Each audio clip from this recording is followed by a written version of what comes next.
Hello বন্ধুরা, আজকে আমি চলে যাচ্ছিলাম আমার বন্ধু ঈশানের বাড়িতে। তো আমি ট্রেন ধরে চলে গেলাম বালিগঞ্জ জংশন। আর বালিগঞ্জ জংশন থেকে আমি ট্রেন চেঞ্জ করে যাব বজবজ লাইনে। তো বজবজে ট্রেন ধরে নিয়েছি, ধরে নিয়ে আমি নঙ্গিতে নেমেও গেছি। তো অনেক দিন পর বন্ধুর বাড়ি যাচ্ছি, তো একটু মিষ্টির দোকান থেকে মিষ্টিও কিনে নিলাম, নিয়ে আমি সোজা ওর বাড়ির উদ্দেশ্যে রওনা দিলাম। গিয়ে দেখি ও রান্নার জন্য তোড়জোড় করছে, কারণ আরও অনেক বন্ধুরা আসার কথা আছে।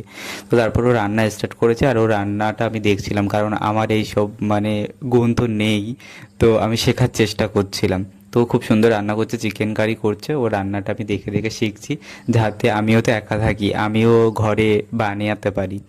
তো রান্নাটা আমি দেখছিলাম, রান্না টান্না শেষও হয়ে গেছে, অনেক বন্ধুরা সব চলে এসেছে। তারপর আমরা লাঞ্চে চলে গেলাম, লাঞ্চে খেলাম। রান্নাটা খুব সুন্দরও হয়েছে, চিকেন কারি আর ভেন্ডি আলু ভাজা, রাইস।